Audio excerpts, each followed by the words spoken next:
Solemnity of Corpus Christi.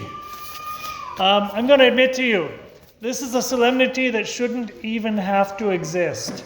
Okay? Why do I say that? Because it seems to me like the fact that the Eucharist is important is such a self-evident fact, or it should be. Why should we have to make a big deal? Why? Because we're hard-headed and Jesus needs to remind us of it. That's why we have things like Corpus Christi.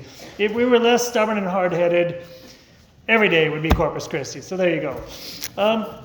In the last words of the Gospel, Jesus closes St. Matthew's Gospel. The very last words are this: "Behold, I am with you always until the end of the age."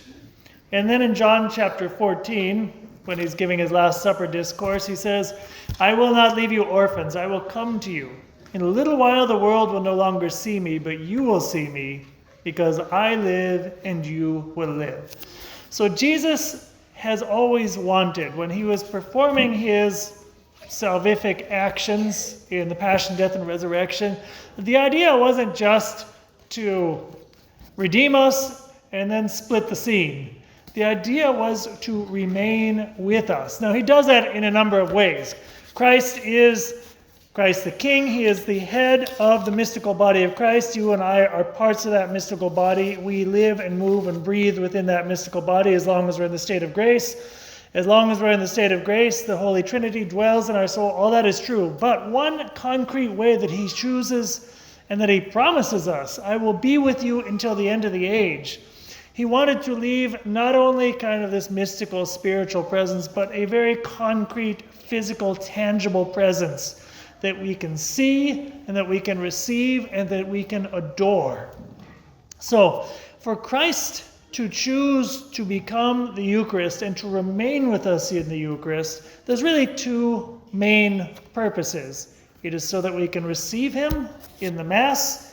Every time we celebrate the Mass, we are entering into, commemoration in English is kind of a weak word, but the concept is we're not just kind of remembering, we're entering into. It's like a time machine, and time and space are being warped, and everything that took place on Calvary is coming down onto the altar right here, every time there's a Mass. And we are being drawn into that mystery so that he can come into our hearts in really the most intimate way possible. Physically and spiritually, he's making himself radically available in the Eucharist.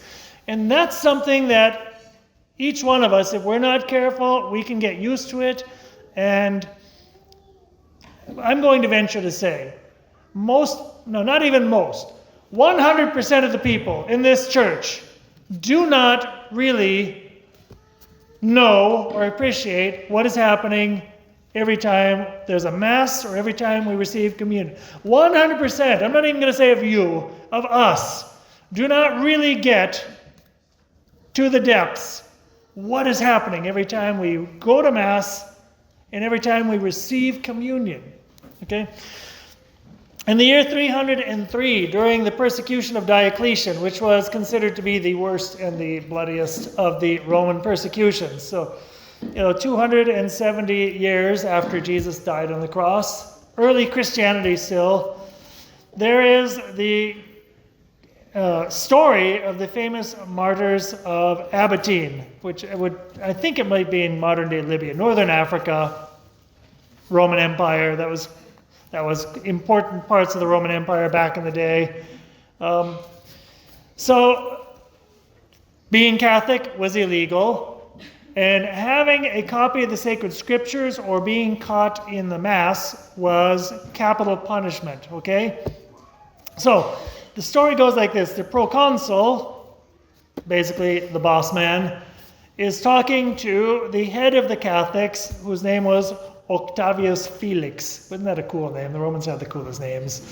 If I had children, I would name one of my kids Octavius Felix. And everyone else would just have boring names like Bob. But anyway. So the Roman proconsul says, "I'm not asking if you're a Christian." So he's actually trying to cut him some slack. "I'm not asking you if you're a Christian. All I'm asking you is, look, did you or did you not take part in the assembly or have a book of sacred scripture?" Or you didn't say it was sacred. A book of the scriptures. Now, You would think if Octavius Felix and companions were trying to get out of this, you would think they would be a little more diplomatic.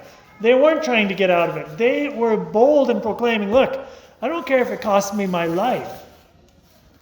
My life has no meaning without the Eucharist. So here is the response of Octavius Felix. O foolish and ridiculous question of the judge. Translation, you idiot. As if a Christian could be without the Sunday Eucharist, the Mass, or the Sunday Eucharist could be celebrated without there being a Christian. And here's where he really doubles down. Don't you know, Satan? Imagine you are being tried for being a Catholic and your life is on the line and you call the judge Satan. That is not how to win friends and influence people. Not recommended unless you're looking for martyrdom. Don't you know, Satan, that it is the Sunday Eucharist which makes the Christian and the Christian that makes the Sunday Eucharist, so that one cannot subsist without the other and vice versa?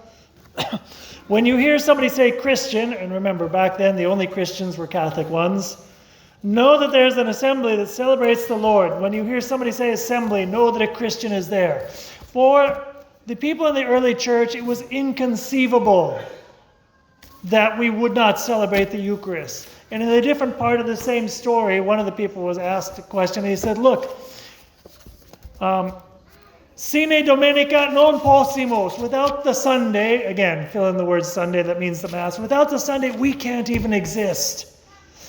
It is contradictory to say that there are Catholics who are not going to have Sunday Mass. Now, obviously, there are parts of the world and conditions in which not everyone has access. But the idea being that if we are Catholics, the burning desire, if the Mass is at all accessible and available, we are going to be there, cost what it may. Now, this is where we can all do our conscience exam. How many reasons do we give for not going to Mass? How many times do I hear in confessions, Father, I didn't go to Mass because, my family came to town. Who cares? Are they Catholic? Then bring them to Mass. If they're not Catholic, then show them that it is important to you. If your child had a state championship volleyball game, or an SAT, or you had some important conference for work, or any number of reasons, you would tell your family, look, here's the remote control, there's the refrigerator, we'll be back in a couple of hours, see you, enjoy yourself, okay? And all of a sudden when it's the Sunday Mass, which has eternal consequences, we're like, I don't want to offend them. It's like, if they're offended because you go to Mass, they got a problem, not you. Do not contribute to their wimpiness, okay? Close commentary. So, the Eucharist, I'm sorry, but if you want to get me riled up, confess that one. Don't swallow it in confession. If you didn't go to Mass, just have the gumption to tell me. I'm not going to be mean to you in confession, only in my homilies. This is where I get it out. So, now the Eucharist is admittedly a mystery that requires faith. It is not, from the very beginning, it has been something that has been disputed theologically, and part of the reason is because we don't understand it. We believe it, but we don't understand it. It doesn't make sense. So from the beginning, there have been disputes. Is the Eucharist truly the body and blood of Christ or not? And every time the question is posed and it becomes a serious concern, the Church's unequivocal answer is yes. And every time it comes up and becomes a concern, what happens is people ask difficult questions and our doctrine gets clearer and more defined and we understand better. Body, blood, soul, and divinity. Now, in the year 1263, there was a famous Eucharistic miracle because there are times that we don't get it. In 1263, there was the miracle of Bolsena, which is also kind of / the miracle of Orvieto. These are towns in Italy. I'm not sure where Bolsena is. I know Orvieto is just about an hour north of Rome. Very beautiful church, very cool place to visit. If you ever go to Italy, recommended. But there was a priest, he was an Augustinian, and he was having his doubts. Not because he was a bad priest, but theologically, that in the air in that day, there was the question again, is Jesus truly present in the Eucharist, and if so, in what way? He made a pilgrimage to Rome and went to a Marian shrine. Don't ask me which one, I forget. I don't remember, he may have even actually consulted with the Pope or somebody, some theologians. He went there looking for answers. He didn't get them.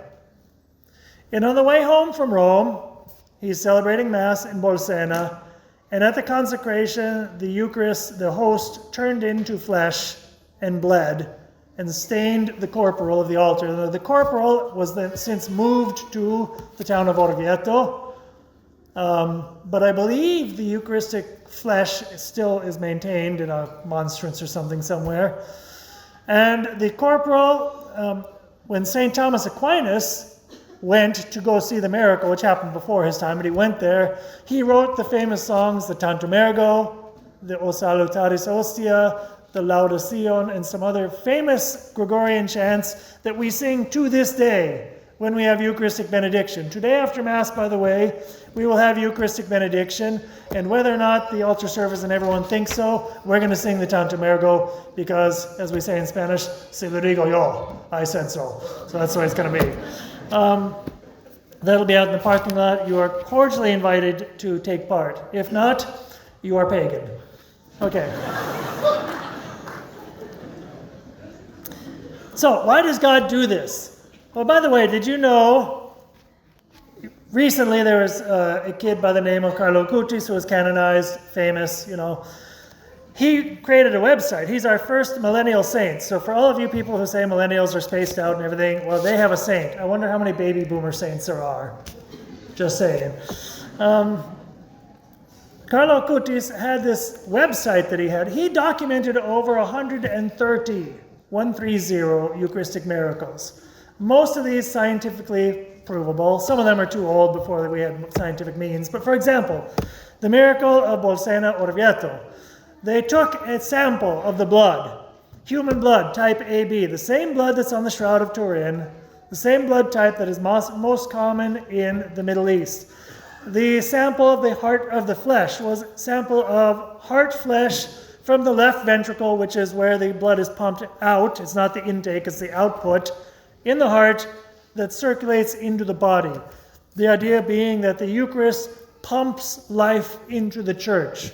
Okay, and miracle after miracle, whenever these Eucharistic miracles pop up, and by the way, we may have just had one in Georgia a couple days ago, I was told. I'm not sure, but somebody just showed me, hey, Father, did you see this? A couple days ago, a host with little spots of blood.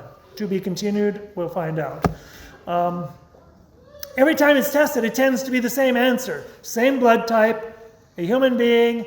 Sometimes even they discover, like one time, one of the miracles in which Pope Francis was involved when he was Cardinal of Buenos Aires, that Eucharistic piece of heart muscle, they brought it to 2 different laboratories in the United States, didn't tell them what it was. They weren't necessarily Catholic doctors. And the doctor said, heart flesh from a person who was abused and underwent great stress. And here's the weird part. The white blood cells in it are still alive. Normally white blood cells will die within about an hour of the human death. So the doctors asked, hey, how old is this? 3 years old. We have no explanation. Okay. Why does Jesus give us these Easter eggs? It is to inspire and renew our faith so that we will, first of all, take the Mass seriously, but also so that there will be adoration. There will be public worship.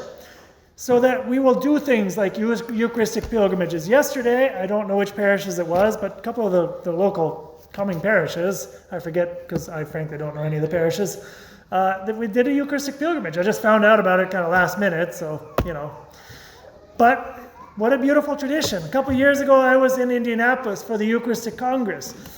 I've heard different numbers. There were at least 50,000 and maybe up to 70,000 people in the Eucharistic Congress. That was arguably the most powerful church experience I've ever been at. Like 5 solid days of simply praying and reflecting on and being with and honoring Christ in the Eucharist. So, why do we have today's solemnity? Because number one, sometimes we need to be waking up. And today, time to be waking up, so you better be there in the parking lot. Father, Son, Holy Spirit.